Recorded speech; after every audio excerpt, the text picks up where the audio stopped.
My children are still fairly young, but I know one day they'll grow up and want to move out of the house to forge their own pathway. And I've thought quite a bit about what money advice I would give them before they go on their own way. Now, the choice to pursue financial independence is a personal one, and I wouldn't want to push this lifestyle on them just because I find it important.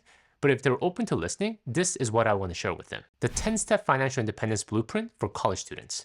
Essentially, how to achieve financial independence within 10 years of graduating from college. And hi, if you're new to the channel, my name is Tay from Financial Tortoise, where we learn to grow our wealth slow and steady. Step 1 to financial independence for college students.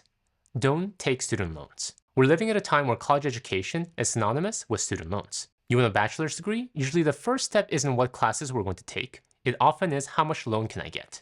At first glance, it may not seem like a student loan is that harmful. You're going to have a job after college, so this is the price you have to pay, right? But don't accept this saying as a norm. Student loans are not normal and shouldn't be normal. If you're aiming to achieve financial independence as quickly as possible, a student loan will only act as a roadblock in your journey. When you have student loans, you won't have the flexibility to pursue exciting job opportunities. You have to take the one with the highest pay. You won't be able to save and invest. You have student loan payments you have to service. And worst, it will hang over your head every day and follow you everywhere like a ghost that haunts you. You can graduate from college without student loans. Let me share with you some common ways to do that. 1. One of the most straightforward ways is to attend a public university as an in-state student. In California where I live, the University of California system and the Cal State system offers very competitive tuition compared to nearby private colleges. 2. Participate in a work-study program. Most of them are federally funded and help students earn financial funding through part-time work at their university. 3rd, get your employer to pay. I personally did this by participating in the Army ROTC program in college, and they pay for all my college tuition as well as providing me a living stipend. Now, I did owe the military service time afterwards, but depending on the type of career you want to enter after college, there are ways. The bottom line is that if you want to achieve financial independence sooner than later, be wary of student loans. Step 2 to financial independence for college students. Earn a marketable degree. The primary reason to go to college is to get a useful degree, a degree that will allow you to get a competitive job. Yes, it serves other purposes such as allowing you to move out of your parents' house, learn new subjects, and overall enjoy the company of other people. However, at the end of the day, you are there to get a degree.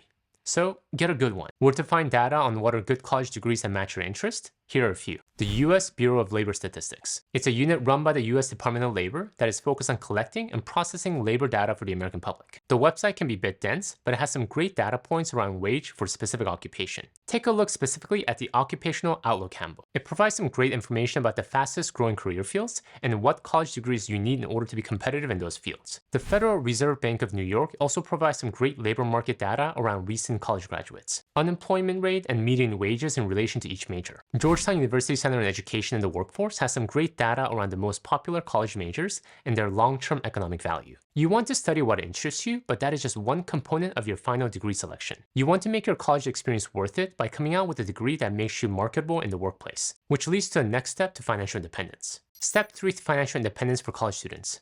Develop your career capital. Once you graduate from college, get the most competitive job you can get for your degree and work hard to build your career capital. Cal Newport, the author of So Good They Can't Ignore You and Deep Work, popularized this term, career capital. To construct the work you love, you must first build career capital by mastering rare and valuable skills, and then cash in this capital for the type of traits that define compelling careers. We all want to work a career we can love, and one that pays well. However, a job that we can love and also pay well often doesn't come on a silver platter. Even if we get the best college degree out there, we have to earn it by building career capital. Whatever career field you enter after college, work immediately to make yourself competitive. If you're in the technical field and you see that learning how to code can make you more competitive and valuable to your employer, take coding classes on the side. If you're in publication, learn to get really good at writing by reading and writing a lot. When you can get really good at your job, you now have career capital. And with career capital, you can negotiate for higher salaries, better jobs, and even ideal working conditions. All very important factors to achieving your financial independence. Step 4 to financial independence for college students. Embrace the college student lifestyle. Once you start making some money out of college, it's tempting to inflate your lifestyle a bit, to rent a bigger place, to buy that furniture you've been eyeing, to start dining out at fine restaurants you've seen on TV. However, be careful with lifestyle inflation. You lived in a college budget for 4+ years, so I encourage you to extend that for several more years. How you save and invest your money at the early stages of your career will have an amplifying effect down the line. Just ask any older individual what they wish they did more of when they were younger. Many would say they wished they saved more, that they didn't care so much about what others thought of them. Bronnie Ware, the author of The Top 5 Regrets of the Dying and a former palliative care professional, said the #1 regret that many of her dying patients had was this: I wish I had the courage to live a life true to myself, not the life others expected of me. If you want to achieve financial independence early, you have to do things that are different from everyone else. Don't get a new car, or worse, a car loan. See how much longer you can keep your old car going for. Don't fall for the pressure to buy a home as soon as possible. Many consider owning a home the American dream, but on your path to financial independence, they could actually weigh you down. Buy one when you can easily afford one and when it aligns with your future lifestyle. Want to know one of the best ways to continue embracing the college student lifestyle, or just a fiscally responsible lifestyle? Let's get to the next step. Step 5 to financial independence for college students. Avoid financially irresponsible people. In college, you might not have had that much choice on who you hung out with. You were likely assigned a college roommate, and you couldn't really decide who your lab partner was. But now that you're out of college, you have all the freedom in the world as regards to who you surround yourself with. Now, I'm not saying you should only hang out with people who only support your worldview and don't challenge you in any way, because that itself is not good for expanding and stretching you as a person. However, when it comes to our finances, if you want to achieve financial independence sooner than later, you want to check your friends' financial habits. If you're constantly hanging out with friends who love to shop at Saks Fifth Avenue after work, and enjoy high-end brunch every Saturday morning, what do you think you'll be doing? Shopping at Saks Fifth and brunching every Saturday morning. We naturally become the 5 people we spend the most time with. Find financially responsible friends, and you will naturally become financially responsible as well. And this is the same with people you date, and the special someone you may even marry one day. More than anything in life, I feel who you marry will have one of the greatest impact on your financial and emotional well-being. 90% of your misery and happiness will come from this one decision alone. So be intentional about who you hang out with, and be even more intentional about who you decide to marry. Step 6 to financial independence for college students.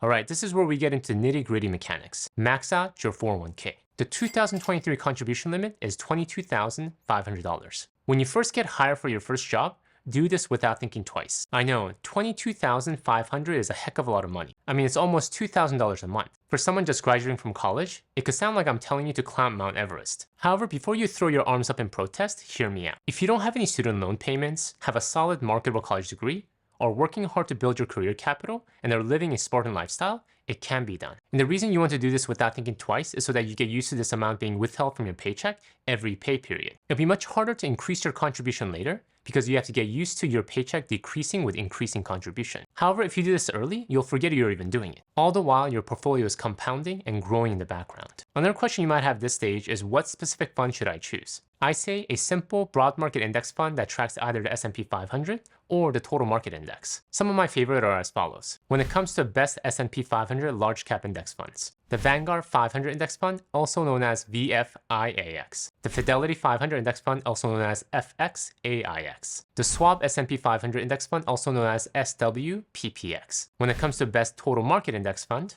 the Vanguard Total Stock Market Index Fund, also known as VTSAX. This is my personal favorite and my go-to index fund. The Fidelity Total Market Index Fund, also known as FSKAX. The Fidelity Zero Total Market Index Fund, also known as FZROX. The Schwab Total Stock Market Index Fund, also known as SWTSX. You'll have many opportunities to diversify your wealth outside of index funds in the future, but my recommendation is to keep it simple initially and start out with these. Step 7 to financial independence for college students. Another tough one.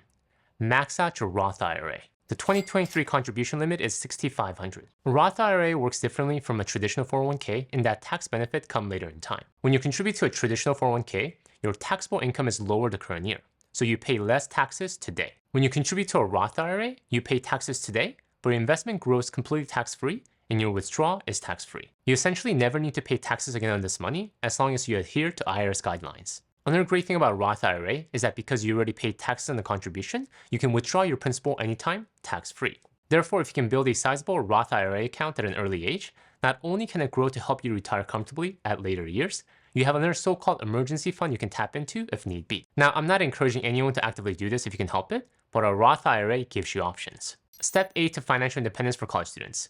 Select a high-deductible healthcare plan, aka HDHP for your health insurance, and max out your HSA. A high-deductible healthcare plan, as the name implies, is a type of health insurance plan that features a higher deductible than traditional insurance plans. Now, why would you want to open up a HDHP, especially out of college? There are a couple reasons. One, unless you have special medical issues, you're at your healthiest in your 20s. Thus, your need for healthcare is really at its lowest. You might need to see your doctor occasionally for checkups, but you likely don't need to see your doctor regularly for chronic issues. HDHP has lower premium payments compared to traditional plans, so you're able to save money that you'd be paying in higher healthcare premiums. 2, you can open up something called the Health Savings Account, also known as the HSA. This really is the main benefit for going with HDHP when you're young. In the financial independence world, many people call the HSA the ultra secret early retirement account. Let me explain why. HSA is often marketed simply as a tax advantage savings account where you can contribute funds to pay for qualified medical expenses. However, what is often not discussed is a triple tax benefit. When you contribute to an HSA, your contributions are tax deductible, so tax benefits going in. Then the money in your HSA can grow tax-free. Finally, if you have qualified medical expenses, you can withdraw your money tax-free. Triple tax benefit. Tax benefit going in, tax-free growth, and tax-free withdrawal. If you'd like to learn more about this not-so-secret account, I'll have a link in the description below to a video where I delve deeper. The HSA contribution limit for 2023 are $3,850 for self-only coverage. Step 9 for financial independence for college students. Invest the remainder of your saving in a taxable brokerage account. How much do you save? This percentage could be jarring for many, but I would say aim for a 50% savings rate. Of course, this is inclusive of all the accounts that we talked about so far, 401k, Roth IRA, and HSA. Whatever you have remaining, dump it all into a taxable brokerage account, of course, all invested with a simple, broad market index fund. As I mentioned earlier, my personal favorite is the VTSAX. This fund will serve a couple purposes. One, this fund will enable you to retire early if you choose to retire after a decade of hard work. Your 401k, Roth IRA, and your HSA all have limitations to how and when you can pull the money out. You either need to wait until you're close to 60 or have to pay a penalty. Your brokerage account can bridge that gap. But second, this is where it gets me excited. It can act as a seed money for whatever you want to pursue while you're pursuing complete financial independence. For my wife and I, this is what our taxable brokerage account did for us. Though we didn't have enough for full retirement, we had enough to give us a level of confidence in leaving our day jobs. Different financial gurus call it a different thing, but I personally like to call it our adventure fund. It gave us enough runway to pursue our personal and business interests that we held off on because of our day jobs. Which leads to the next step. Number 10 to financial independence for college students, take healthy career risks. If you've been able to follow all the steps so far, and you're several years into your career, you're at an amazing financial spot. You have competitive career capital that companies would pay you hand over fist to leverage. You have a well-funded tax advantage account that if left alone should allow you to have a comfortable retirement in the future. And if you aim for a 50% savings rate, you'll have some money in your taxable brokerage account, giving you even more flexibility. The world is your oyster as to where you want to go. If you maintain this path for the next 10 years, you'll surely be financially independent or very close to. But this could also be a point in your life where you might have the itch to try something different. And I would say, why not? You've earned the right by being fiscally responsible. If the opportunity looks right, take the healthy career risk. Take a job with that new startup that excites you. Consider that exciting career opportunity that could take you to the other side of the world. Or if entrepreneurship is in your blood, consider starting that business that's always been in the back of your mind. My journey to entrepreneurship took a bit longer because frankly, instead of doing all the right things in my 20s, I did all the wrong things. But hopefully you can learn from my mistakes and do better. A healthy career risk not only fulfill you in other ways, but it can also be a catalyst to helping you achieve financial independence quicker if played right. So don't be afraid to take risks. When I talk to a lot of people within the financial independence world, many are afraid to make change because the unknown scares them. But what is life if we don't have some fun on the way? Thank you guys for watching. In the spirit of having fun, if you'd like to learn more about how to spend to maximize happiness, please check out my video here. Until next time, all the best.